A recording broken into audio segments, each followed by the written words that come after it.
hemos venido hablando precisamente del mismo tema. Habíamos dejado la semana pasada, o la vez pasada, todo el tiempo que ha pasado. El que oye mi palabra, dice el Señor Jesús en el capítulo 5, y cree al que me envió, tiene que vida eterna. Mira el de lado, dígale, vida eterna. Es que la cosa empieza apenas está empezando. Y dice el Señor que esas personas que creen y creemos en Él no vendrán a condenación porque han pasado de muerte a vida. Aquí en este punto está hablando de la muerte eterna, que es aquella situación en la que estaremos ya a cara descubierta frente a la eternidad, y entonces sabremos que haber creído en Cristo Jesús no fue en vano. Sin embargo, el Señor continúa y dice: de cierto os digo, viene la hora, y ahora es, cuando los muertos oirán la voz del Hijo de Dios, y los que la oyeren, ¿qué ocurre? Vivirán. Diga eso conmigo, vivirán. El Señor acá está en un juego de palabras, está combinando la muerte eterna, y para estar muerto eternamente no se necesita haber muerto físicamente. Él está diciendo acá: y los que oyeren su voz, la de Él, vivirán, porque toda aquella persona que en Cristo Jesús, teniendo la oportunidad de creer en Él, no lo ha hecho, está muerta en vida. Por eso ya encontramos frases en los evangelios que dicen, por ejemplo, alguien se arrimó al Señor Jesús y le dijo: déjame, voy y entierro a mi padre. Y el Señor Jesús le respondió: deja que los muertos entierren a sus muertos. Entonces estaba hablando de que aquellas personas que no tienen vida en Cristo Jesús, estando vivas biológicamente, están igual de muertas eternamente.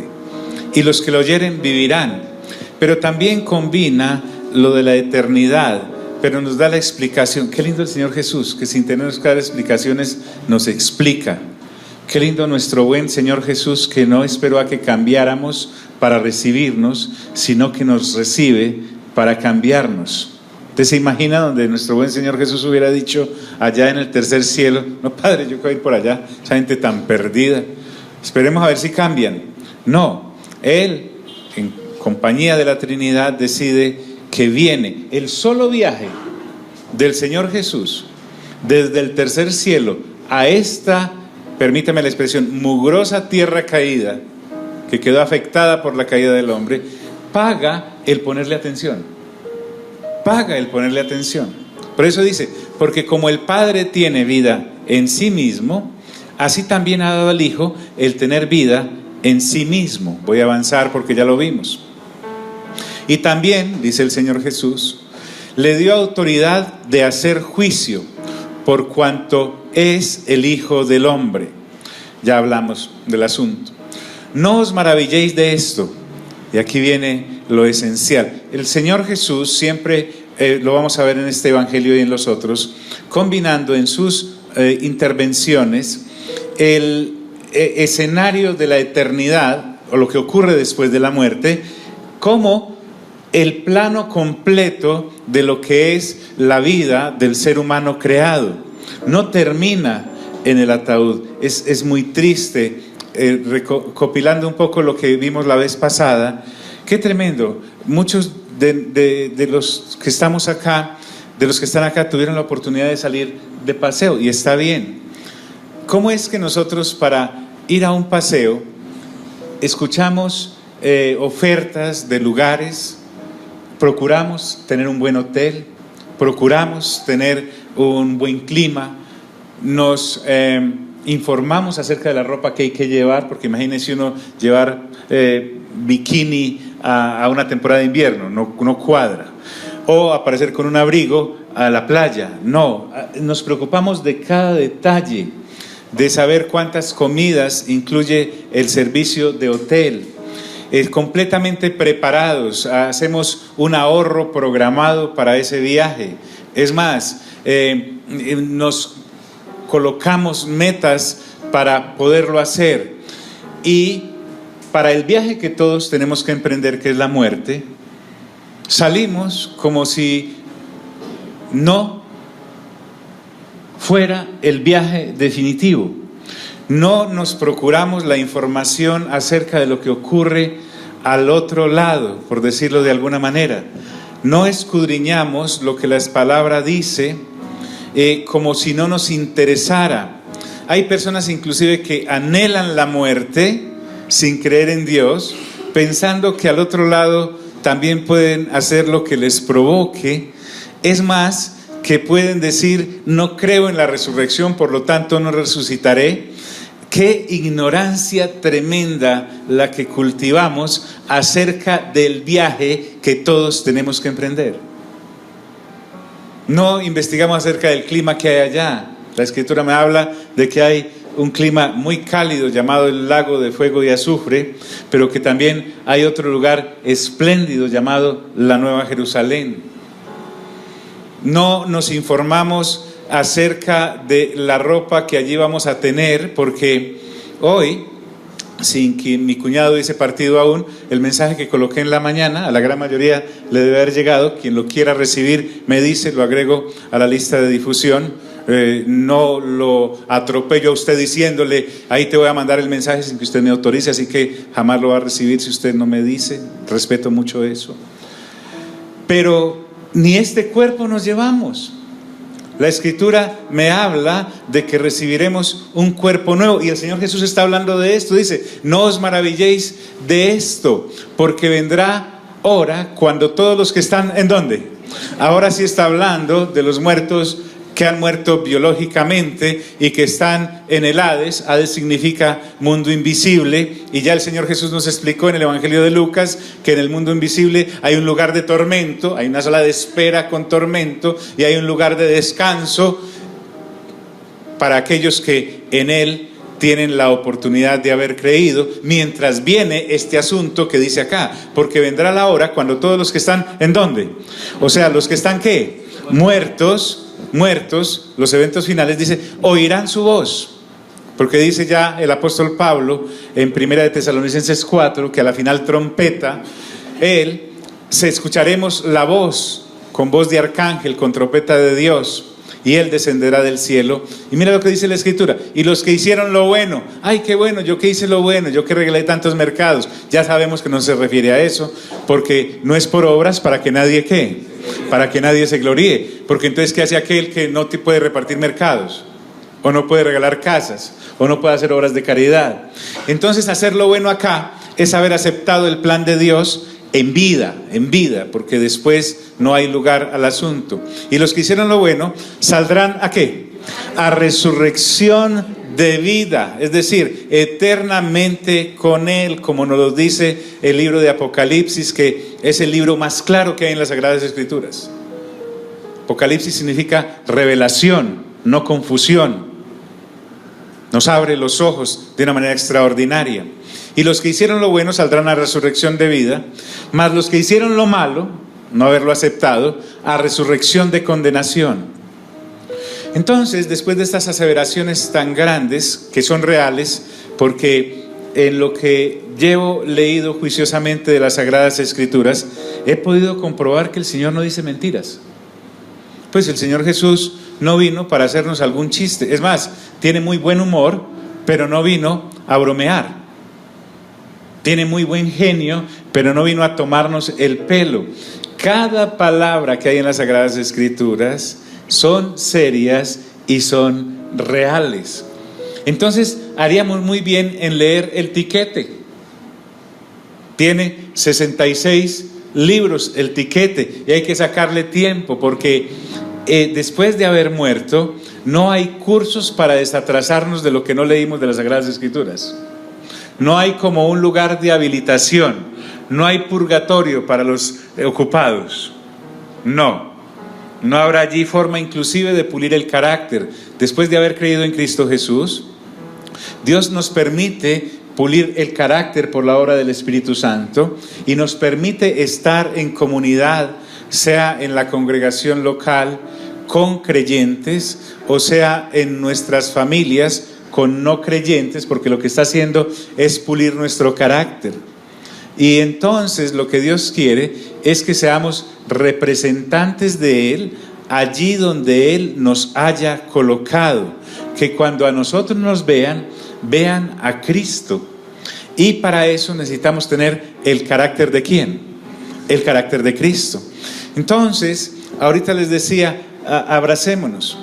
Abraza a la persona como la persona que se va a morir. ¿Cómo cambia la perspectiva si realmente me relaciono contigo completamente consciente de que no tengo la vida comprada? Esta, la biológica.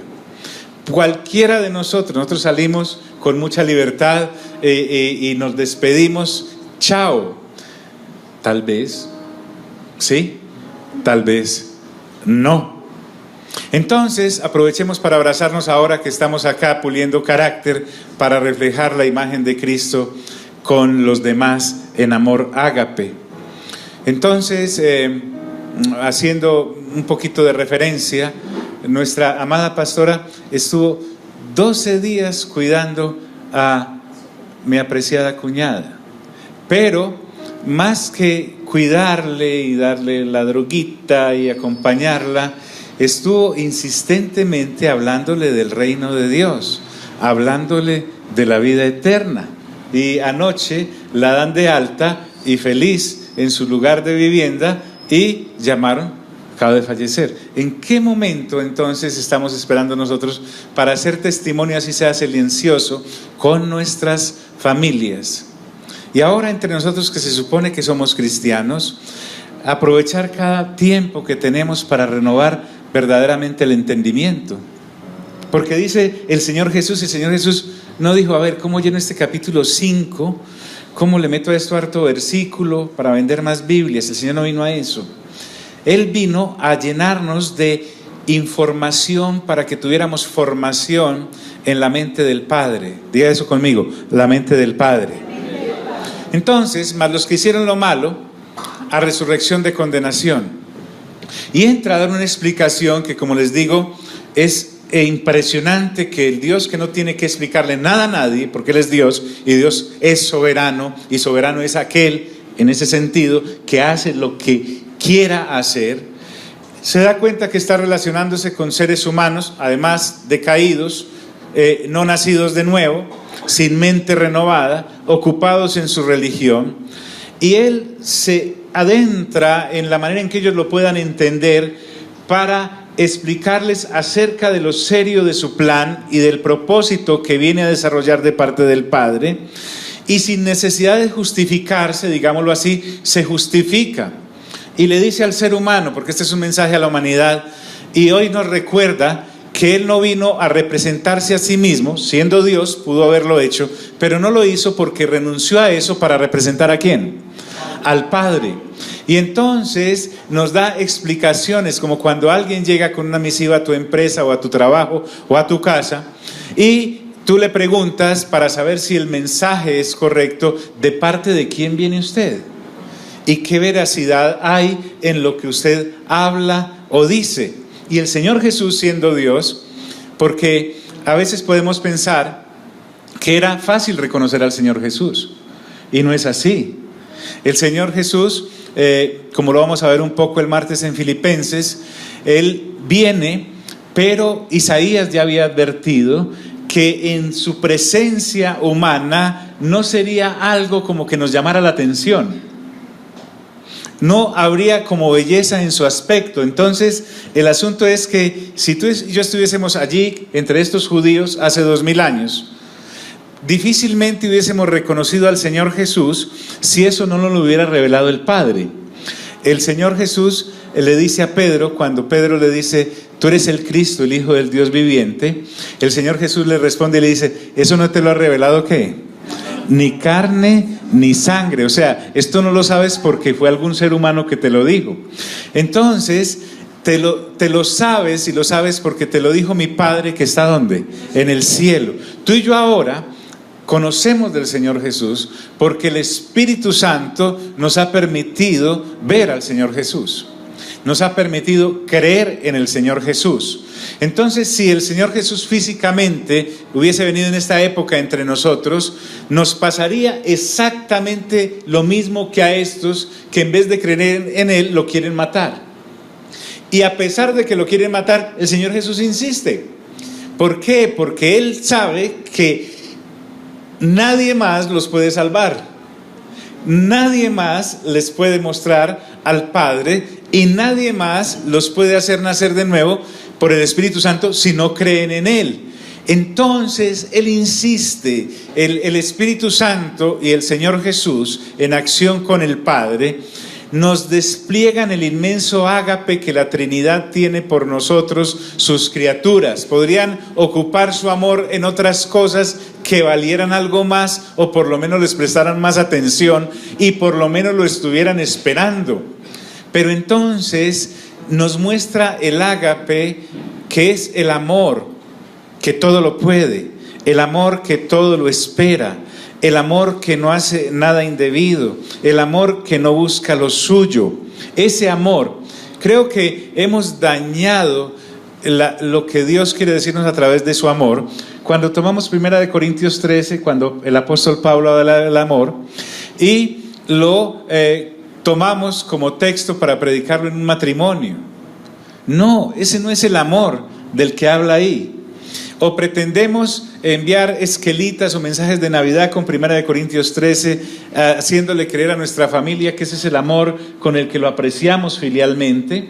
O le escribimos al amado o a la amada con el que lo amamos humanamente, y no es así. El amor del que habla el apóstol Pablo allí es el amor que nos ha entregado el Espíritu Santo por haber nacido de nuevo. Escuche, si nosotros no amamos al prójimo, sin importar si son creyentes o no, con ese amor ágape estamos pecando tremendamente si decimos ser creyentes.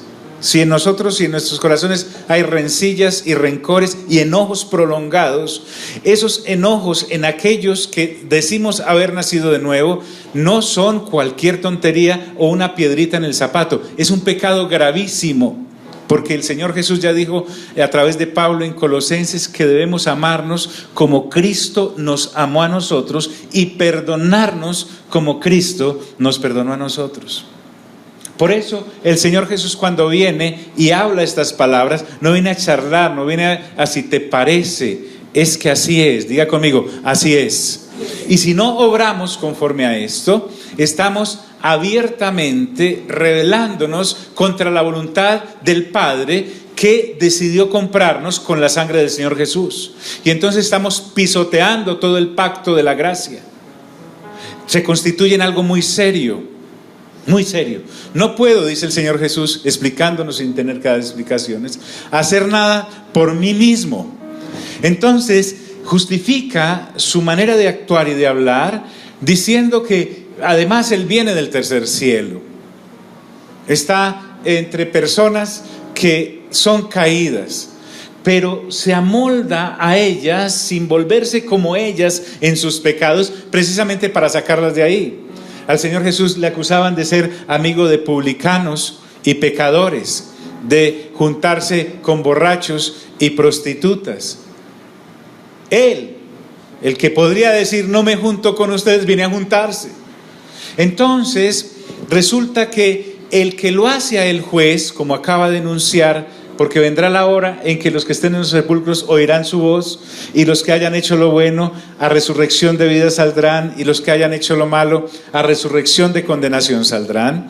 Está diciendo, el que me ha hecho juez a mí, y nos va a explicar, es el Padre, porque lo que yo hago no lo hago por mí mismo, sino por los criterios que el Padre me ha dado. Ya vimos en versículos anteriores que Él dijo, no hago nada por mí mismo.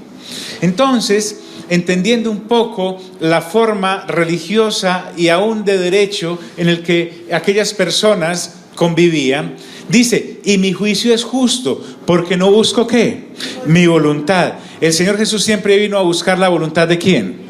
Del Padre, del Padre. Él no está reclamando acá por ningún lado ser Dios, pero tampoco puede mentir.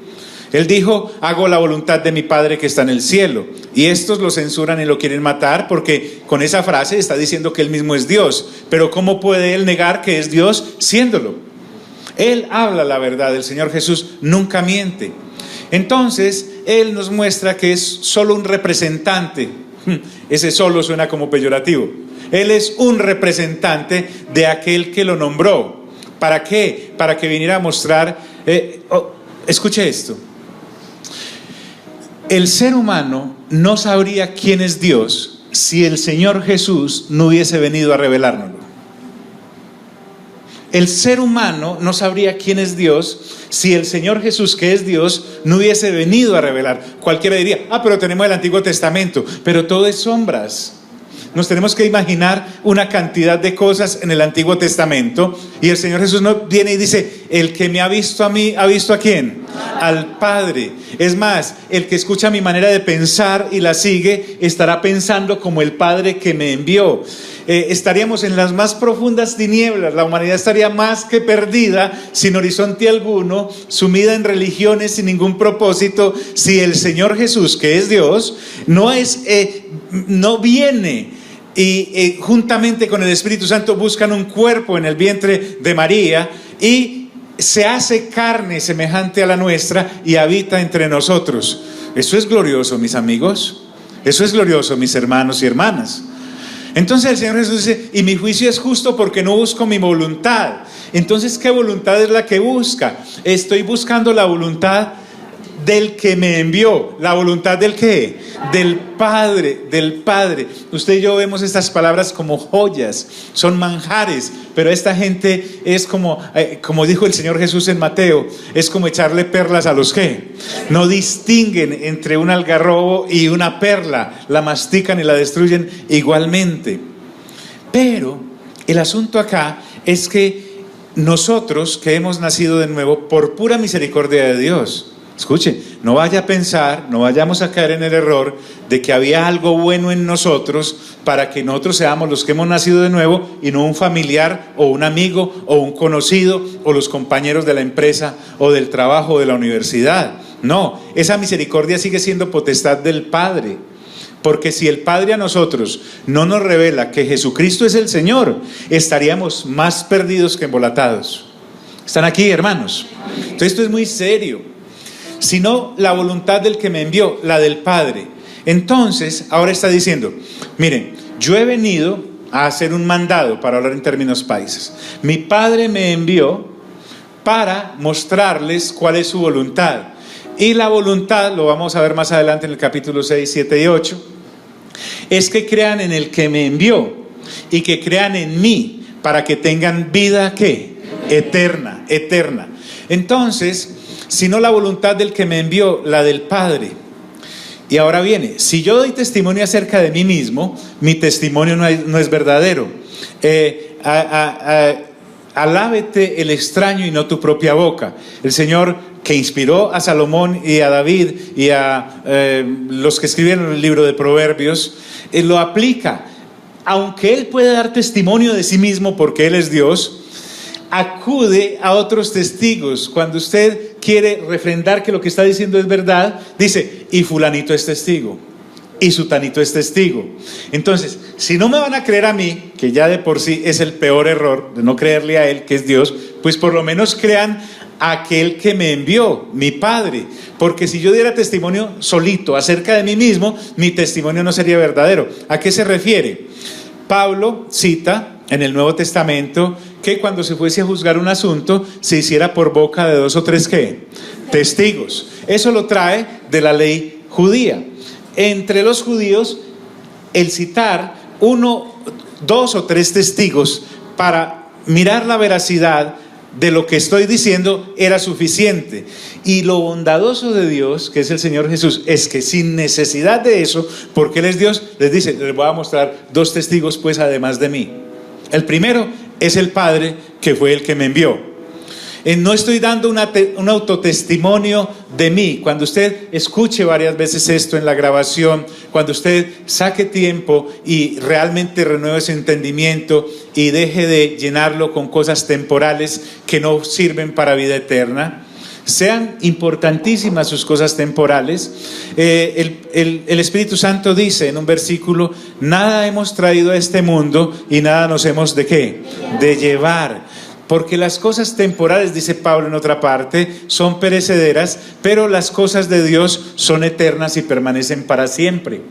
De eso es que debemos llenar nuestra cabecita. Entonces no es un autotestimonio el que estoy dando de mí, no es un autonombramiento el que estoy dando de mí, es el Padre, y es lo que Él dice, no soy yo. Cuando miramos juiciosamente en el Antiguo Testamento, vemos que el advenimiento, la primera venida del Señor Jesucristo estaba profetizada, perdónenme la expresión, con pelos y señales. Dice cosas tan insignificantes como que entrará en un pollino a la ciudad. Un burro. ¿Quién se preocupa por un burro? Para que mínimo 400 años antes haya un profeta que diga eso. Nacerá de una virgen. Estaba ahí. Inclusive habla de su muerte sacrificial, y en los Salmos ya testifica diciendo: será muerto entre malhechores, entre bandidos, dicen algunas versiones. Acerca de sus huesitos, que no quebraron ninguno de su cuerpo, dice: ni uno de sus huesos será quebrado. Acerca de su resurrección, dice Oseas, al tercer día será resucitado. Todo, completamente todo. Habla de cómo sería entregado y vendido, y hasta por cuánto. Dice exactamente en qué ciudad va a nacer. Todo está completa, las escrituras mismas. Por eso usted y yo necesitamos justificar nuestra fe con la lectura juiciosa de la palabra, no con el estudio juicioso de la palabra, porque ya vimos en el capítulo 3 un estudioso de las Sagradas Escrituras llamado Nicodemo, que no entendía nada de lo que decía saber. Entonces la lectura juiciosa es la que nos renueva el entendimiento y empieza a cambiar nuestra manera de pensar, porque solo cambiando nuestra manera de pensar podemos cambiar nuestra manera de vivir acá y poder adquirir el derecho a tener la vida eterna a su lado. ¿Me hago entender, amigos? La manera de pensar que nosotros heredamos del papá y de la mamá lindos biológicos que tuvimos no sirve absolutamente para nada, porque ellos nos educaron conforme a su propia sabiduría y a su propia ciencia y a su propio entendimiento caído. Fueron educaciones de muy buena fe, pero son educaciones que, si usted lo ve, perpetúan rencores durante generaciones entre familias, maneras de reaccionar ante una situación difícil, con explosiones de ira, con venganzas hacia el futuro que van de padres a hijos, bisnietos, tataranietos, etcétera. Esa manera de pensar caída nos sirve, es una manera egoísta, además codiciosa, que nos inclina a adorar un Dios que se llama el dinero. Y el Señor Jesús vino a decirnos: nadie puede servir a dos ¿qué? A dos señores, porque amará a uno y odiará ¿qué? Al otro. Entonces Él viene desde lo sencillo. Miren, los rudimentos del Evangelio son sencillos, están en el Sermón del Monte. Dice, por ejemplo, si alguien te golpea en una mejilla, ¿qué? Ponle la otra. Si alguien te obliga a cargar una carga sobre tus hombros, 1 milla, llévaselas ¿cuántas? 2. Si alguien te maldice, ¿qué?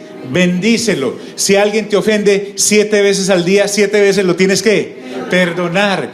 Es más, eso es leche. No alcanza a ser ni leche semidescremada. Si no avanzamos en lo que es leche infantil, nos vamos a quedar ahí, como dijo el escritor a los Hebreos en el capítulo 5 y 6. Debiendo ustedes ser ya maestros, tenéis necesidad de volver a beber leche. ¿Por qué? Porque no tienen ejercitado el espíritu para las cosas que realmente Dios quiere que avancemos hacia la vida eterna. Entonces, otro testimonio, otro testigo que quiero agregar ahí, tácitamente está implícito allí, es las Sagradas Escrituras. Diga conmigo, las Sagradas Escrituras, porque son serias. La Biblia no es un libro escrito a la deriva.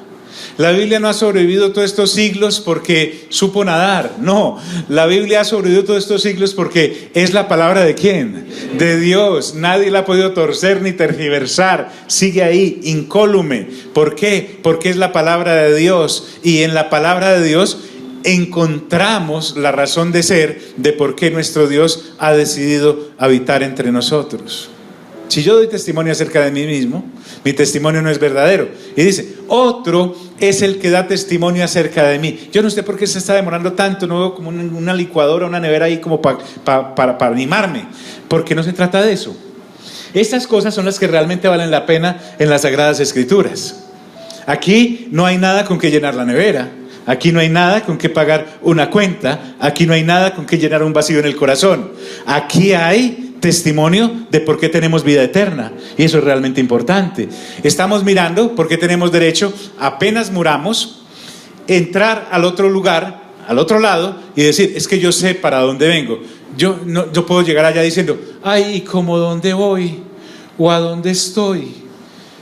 ¿Será que me salvé?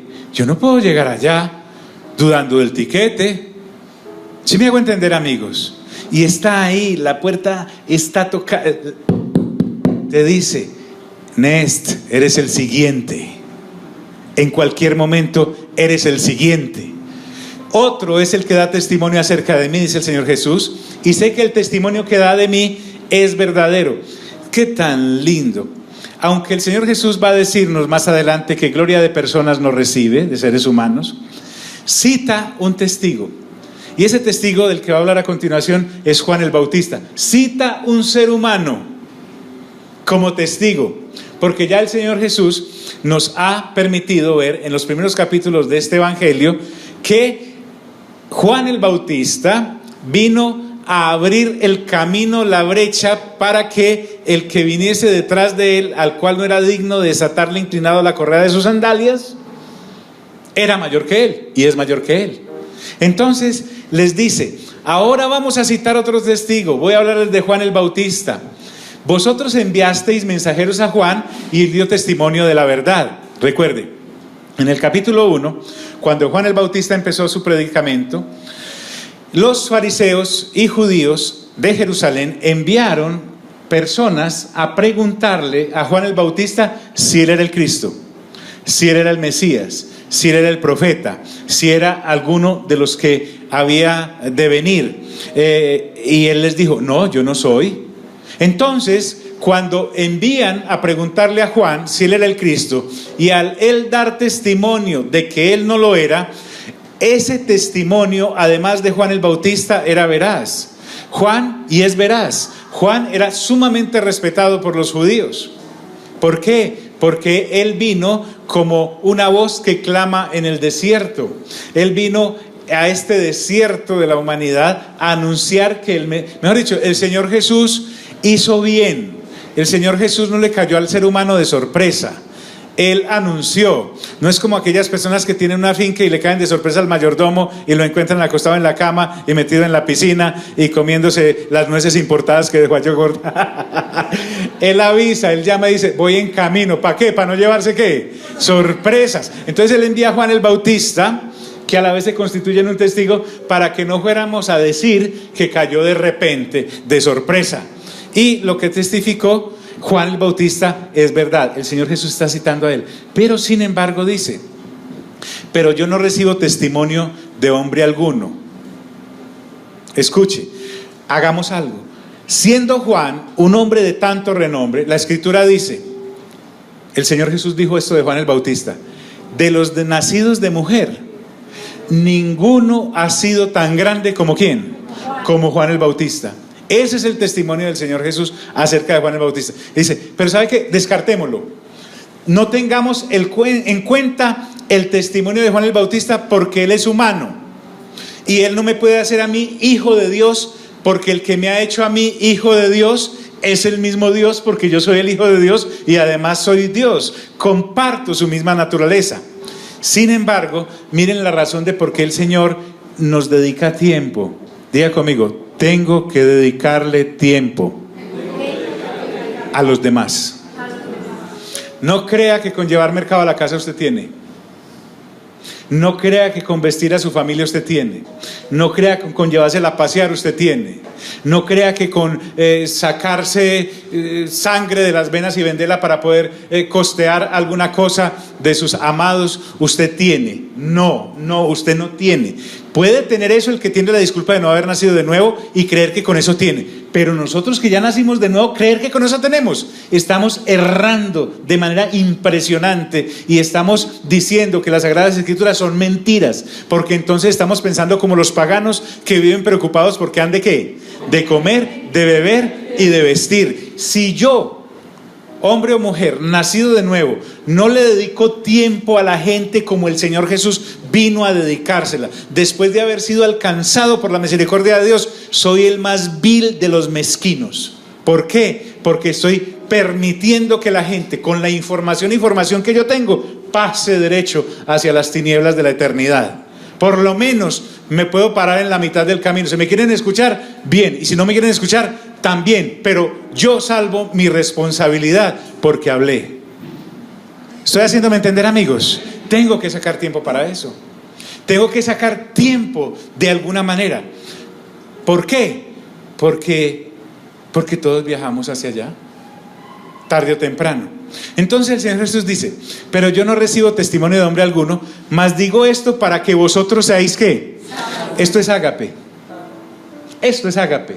Yo, Dios, porque lo soy, en Juan capítulo 13, el Señor Jesús está hablando con sus discípulos y se coloca una toalla y empieza a lavarle los pies y empieza a limpiárselos y les dice: ustedes me dicen Señor, y tienen razón porque lo soy.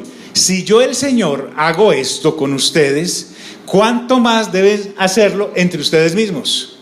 El servirse los unos a los otros. Y para eso hay que sacar tiempo. O sea, el espacio nuestro debe estar completamente disponible porque somos portadores de esto. Mas les digo, para que ustedes sean salvos. El Señor Jesús no necesita salvación. Usted y yo ya no necesitamos salvación. Usted y yo ya somos salvos. O sea, nosotros tenemos que conservarla, tenemos que cuidarla, tenemos que cultivarla, pero ya nosotros no necesitamos ganárnosla porque a nosotros ya nos fue entregada. Lo que ahora necesitamos es entregarla a otros. Pero es que nos perdemos en los pasillos de este sistema caído que nos succiona y nos aplasta y nos lleva fuera de toda racionalidad. Nos hace seres, el sistema nos hace seres irracionales, que no nos permite ocuparnos en lo que realmente vale la pena. Por eso dice: mas digo esto para que vosotros seáis salvos. Y acerca de Juan el Bautista dice: él era antorcha, diga conmigo, antorcha. Imagínate, que ardía y alumbraba. Miren el tiempo. ¿Qué? Arde. Juan el Bautista arde, ardía. Juan el Bautista alumbraba. ¿Por qué? Porque es que los seres humanos podemos hablar de lo real, pero a la vez nosotros somos tan temporales en nuestra misión. Somos tan temporales en nuestra misión que lo único que podemos hacer es alumbrar hasta que nos apaguemos. Sin embargo, el Señor Jesús dice algo acerca de la atracción que puede causar en nosotros un ser humano como Juan el Bautista, que vestía de una manera singular, que hablaba de una manera particular y que traía un mensaje tan poderoso. Y uno puede decir: qué bueno seguir a ese hombre, qué sabiduría la que ese hombre tiene, me colma, me llena. Sin embargo, el Señor Jesús nos está llamando la atención para decirnos que el único eterno y que puede dar vida eterna es Él. Ningún ser humano puede dar vida eterna. Solo Dios puede dar vida eterna. Entonces, acerca de Juan dice: él era antorcha que ardía y alumbraba, y efectivamente ustedes quisieron regocijarse por un tiempo en su luz. ¿Y cuándo dejaron de sentir compromiso con Juan el Bautista? Porque el ser humano es muy cómodo. Además es demasiado recostado, digámoslo así. Cuando Juan el Bautista empezó a decir: el que tenga 2 camisas, regalé una. A los soldados les dijo: conténtense con su sueldo.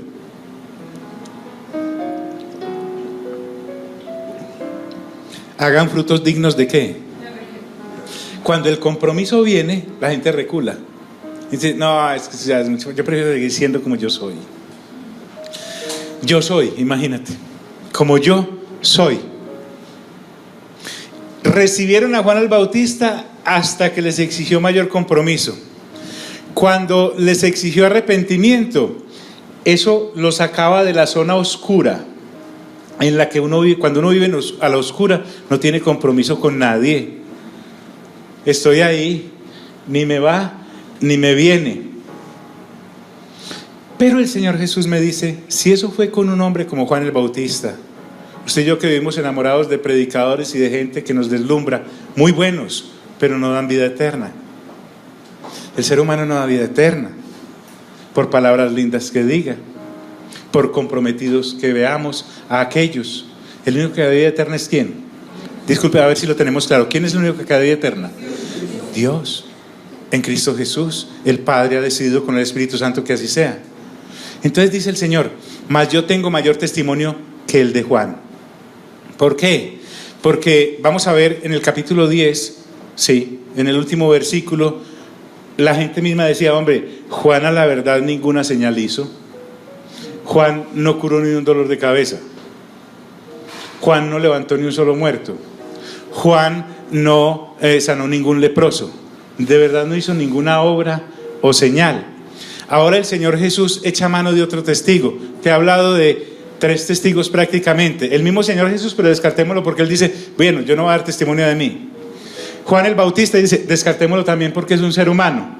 Pero también hablamos de que la palabra misma nos es testigo de que el Señor Jesús dice verdad, dándonos explicación sin tener que dárnosla. Y ahora dice: listo, vamos a hablar de una cosa, de las señales que yo hago. Porque hasta el momento, en esa dimensión de señales y de prodigios, nadie había venido en esa dimensión de señales y prodigios. Para Juan el Bautista, el predicar era lo normal, pero las señales no eran algo que lo acompañaban a él. Sin embargo, el Señor Jesús en su enseñanza también impartía milagros y actos sobrenaturales. Recordemos entonces que descartemos a Juan porque no hizo ninguna señal, pero entonces el Señor Jesús dice: créanme por las señales que yo hago pues. Nosotros también podríamos decir que el Señor nos puede acusar de violentar un testigo tan real como el que nos has dado de sus señales. ¿Cuál de nosotros no puede negar que entre nosotros ha habido sanidades? Gente que viene con diagnósticos tremendos de se muere mañana, y resulta que se ora, el Señor Jesús le sana. Esa es una señal para ti, es un testigo para ti. Esa es una relación completamente destruida, y Dios decide colocar su mano de misericordia y empiezan a hacer pues, Romeo y Julieta. Esas señales se dan. Esas vidas destruidas, y de un momento a otro hay algo que te levanta y te das cuenta que tienes un valor inestimable, a tal punto que la sangre del Señor Jesucristo te ha comprado. Entonces dice: créanme a mis señales. Y en este evangelio vamos a ver 7 u 8 milagros fehacientes realmente que el Señor Jesús practica, pero el evangelio termina diciendo, Juan el evangelista dice: si fuésemos a escribir las señales y hechos que el Señor Jesús hizo, no bastarían cientos de libros para escribirla. Entonces las señales se dan. La frase aquí sería: hombre, si no me creen a mí, créanme por las señales que hago. Ese es otro de los testigos. Porque las obras, dice el Señor Jesús, porque las obras que el Padre me dio para que cumpliese, las mismas obras son las que yo hago. Entonces nos vuelve siempre al punto del Padre, el Padre y yo. Está hablando el Señor Jesús: mi Padre y yo. Lo que yo hago es porque el Padre me las dio para cumplir. Es lo mismo que Nicodemo dijo allá en el capítulo donde él interviene, creo que es en el 3:2, y le dice: sabemos que has venido de parte de Dios, porque nadie hace las obras que tú haces si Dios no estuviera con él. Las mismas obras que Dios ha hecho entre nosotros son testigos de que Jesucristo es el Señor. Entonces por eso dice él: esas obras dan testimonio de mí, que el Padre me ha enviado. En sí entonces, mira, si no ha habido un cambio desde que tú te dices ser cristiano o cristiana, creyente. Me gustó mucho lo que dijiste en estos días, pastora. No tenemos que orar para que la gente sea cristiana, porque si usted se da cuenta, hay una cantidad de gente cristiana que no cambia de vida. ¿Ha notado eso? Dice, venga, y usted es como que es cristiano, usted como que es cristiano. Eso está lleno de gente así. ¿Sabe por qué tenemos que orar? Para que la gente sea hija o hijo de Dios, con renovación de entendimiento. ¿Para qué? Para que realmente haya en nosotros mismos un testimonio. Entonces te quería decir, si desde esos meses o años o décadas que llevas, dizque con el Señor, tu carácter sigue siendo el mismo perverso carácter caído, escucha, debes revisar si realmente has nacido de nuevo, si realmente eres creyente, porque ¿para qué nos vamos a seguir engañando? Entre nosotros nos podemos engañar, pero ¿a quién podemos engañar nosotros cuando hayamos dado el paso de la muerte? Mira, dígale, ay, ay, ay. Estamos avergonzando el nombre de Dios. Entonces me dice el Señor Jesús, hombre, yo no he venido a perder. Realmente lo que el Señor Jesús está diciendo, hombre, yo allá en el tercer cielo, bien cómodo o no estaba cómodo. Pregunto, ¿estaría cómodo o no estaría cómodo?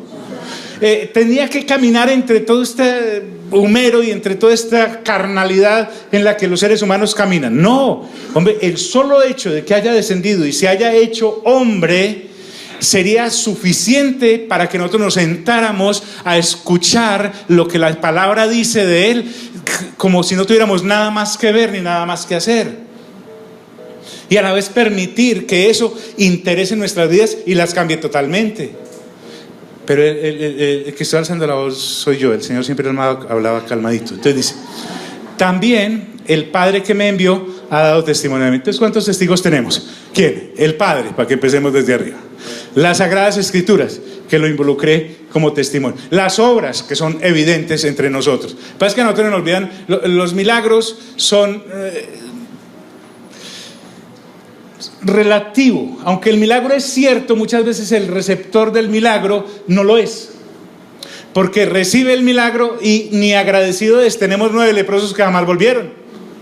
Y el Señor Jesús reclama, ¿cómo así? Solo vino este samaritano, este extranjero a darme las gracias. No eran pues 10. Él hizo el reclamo. Entonces una vez se sintió maravillado de que una mujer que ni siquiera era de su pueblo le insistió que le dijera como fuera, perrillas, lo que fuera, pero que le sanara a la hija, y se la sanó. Entonces los milagros, aunque los pueden recibir muchas personas, son un testigo que fácilmente pisoteamos. ¿Cuántas veces la gente después de haber recibido su salud sigue insistiendo en destruir su salud? O como si se lo hubiera merecido. Perdóname, todo lo que nosotros recibimos de parte de Dios son favores inmerecidos. Lo único que nosotros merecíamos era que nos cortaran la cabeza. ¿Por qué? Por caídos y pecadores. Y el Señor viene con su misericordia y además viene acompañado de milagros. Bueno, pero el Padre certifica que Él me envió respaldándome en las obras y milagros que hago. Y les dice, nunca habéis oído su voz, ni habéis visto su ¿qué? Su aspecto. Miren, a Dios el Padre nadie lo ha visto. Aún el mismo Pablo en 1 Timoteo capítulo 6 dice, nadie lo ha visto. Esto es real. Nunca habéis oído su voz, ni habéis visto su aspecto. Es decir, ustedes no lo oyen y no lo ¿qué? No lo ven, porque para verlo y para oírlo tenemos que nacer ¿de qué? De nuevo, de nuevo. Mire bien esto, ni tenéis su palabra morando en vosotros, por eso no lo entienden. Y ahora nos empieza a explicar por qué realmente Él vino. Porque pregunto, ¿el Señor Jesús, que es Dios, habrá visto al Padre? Aló, pregunto. ¿Cierto que sí? ¿Lo habrá oído? ¿Tendrá su palabra morando en Él? Entonces por eso dice, para eso he venido yo, para que lo vean, para que lo oigan y para que lo entiendan. Si no me oyen y me ven y me entienden a mí, no van a ver, ni a oír, ni a entender al Padre. Qué tremendo. Dios decidió que toda su gracia estaba depositada en la persona de Cristo Jesús. Entonces, ni tenéis su palabra morando en vosotros, porque a quien Él envió, vosotros no creéis. Porque cuando escuchaban al Señor Jesús, Y cuando lo veían, ni lo entendían, ni realmente lo veían, porque para poder ver al Señor Jesús tiene que ser una gracia dada por el Padre, y para poder ver al Padre tiene que ser a través del Señor Jesús. La Escritura dice: solo hay un mediador entre Dios y los hombres. ¿Quién? Jesucristo, nadie más. ¿Queremos ver a Dios? Solo a través. No te digo, si el Señor Jesús no hubiera venido, estaríamos en la más completa oscuridad. No veríamos más allá de la nariz. Así usted y yo tengamos una nariz bien larga, no veríamos más allá de la nariz. Y por eso aquí viene, hasta acá la introducción. El Señor Jesús hoy nos dice: escudriñen ¿qué? Las Escrituras. Escudriñen las Escrituras. Está en papel, está en estos medios, está audible, están las predicaciones. Hermano, es que más mascado no puede estar.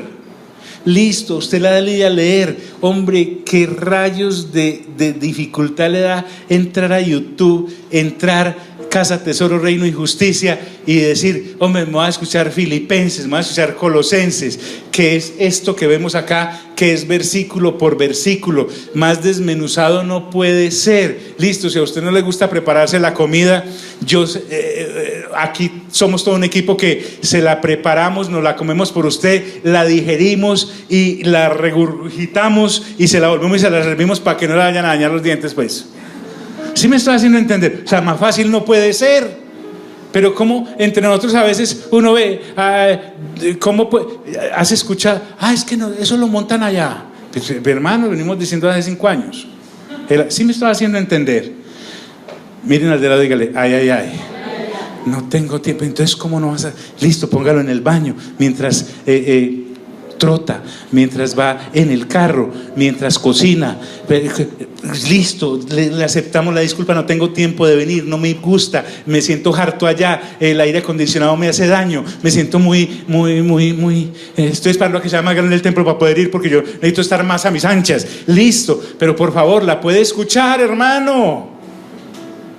Amigo mío, amiga mía, no, somos gente que nos estamos muriendo predicándole a gente que está muriendo. Escudriñad, dice el Señor Jesús, ¿las qué? Las Escrituras, porque a vosotros os parece que en ellas tenéis ¿qué? La vida eterna. Es que el asunto que les explicaba ahora es que cada una de las cosas del Señor Jesús estaba escrita y está escrita. No solamente estaba escrito acerca de su primera venida, sino que está escrito todo lo de su segunda venida, todo con pelos y señales, otra vez. Y dice el Señor: y ellas, las Escrituras, son las que dan testimonio de mí. Toda la Biblia me lleva a Cristo Jesús. Toda la Biblia me lleva a Cristo Jesús. Y por eso Él asevera: y no queréis venir a mí para que tengáis vida, y podríamos colocar vida eterna. La persona que rechaza a Jesús pierde la vida eterna. Claro que ahí mismo salta la ONG por dentro. Y los indiecitos que viven para allá en una tribu y nunca han tenido una Biblia, ni que llegó ningún misionero. Hombre, pero se cae de su propio peso el argumento. Estamos hablando de que tú y yo, que sí hemos oído, ¿qué vamos a hacer con la persona revelada de Cristo Jesús? Porque ya no tenemos ni la disculpa de las añadiduras.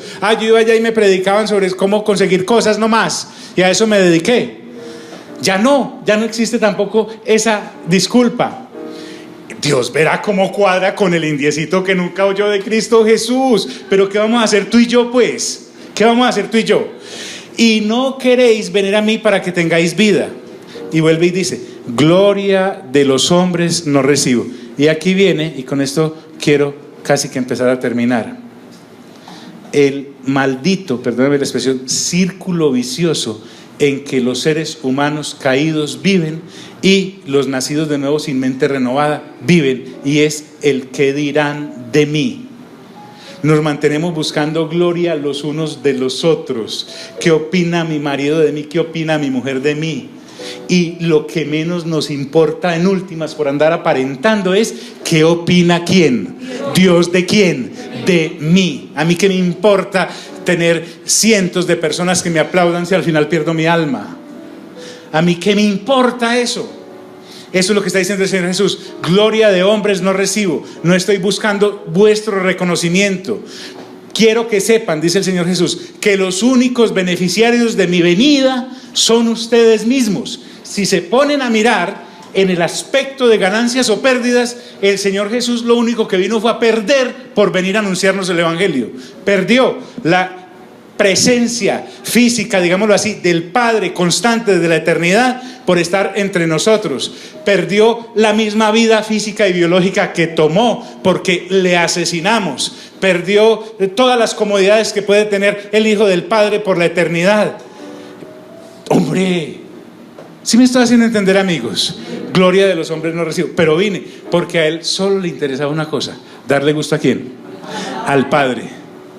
Darle gusto al Padre. Y nosotros, por vivir, darle gusto entre nosotros mismos. ¿Qué dirán? ¿Qué verán? Que levantó mucho la ceja, que la bajó, que está haciendo, que no está haciendo. Gloria de hombres. Gloria de hombres no recibo. Y aquí viene: mas yo os conozco. Me conoce.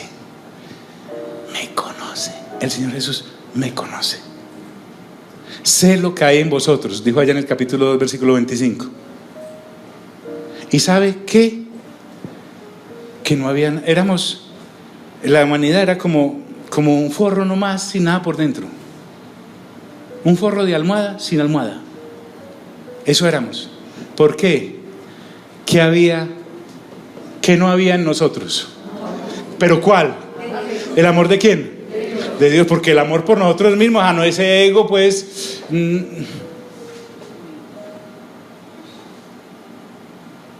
O esa pasión desenfrenada de un ser humano por otro. Sin ti no puedo vivir, sin ti la pasión.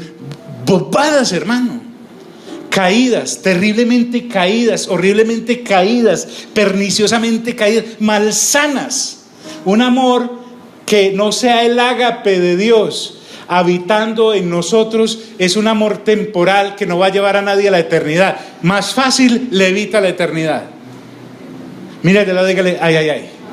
Es importantísimo esto. Entonces el Señor Jesús viene a darnos algo que no había.